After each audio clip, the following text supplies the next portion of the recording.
So dito tayo sa ating sagingan. So ito yung inaalala natin eh. Sana walang bagyo. Ayan o. So tampuhin yan isa.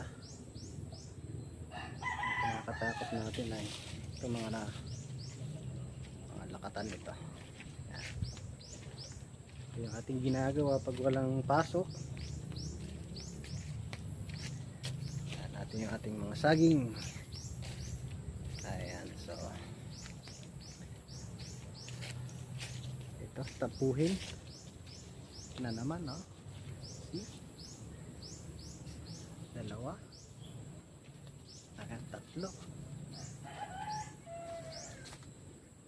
Ayan yung ating pangatlong tampuhin. Ayan, so dito pa tayo ulit. Pang apat, ayan. So pang lima, ayan. So ito yung naalala natin, baka bumagyo, makakahinayang. So ito naman yung ating lakatan.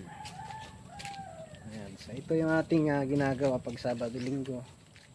Tatanim tayo ng mga saging. So, dagdag income yan.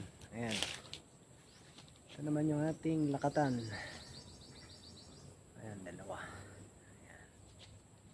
Diba? So, naantay na lang natin na lumaki sila at aanihin natin. So, sana magtamaan ng bagyo. So, let's go.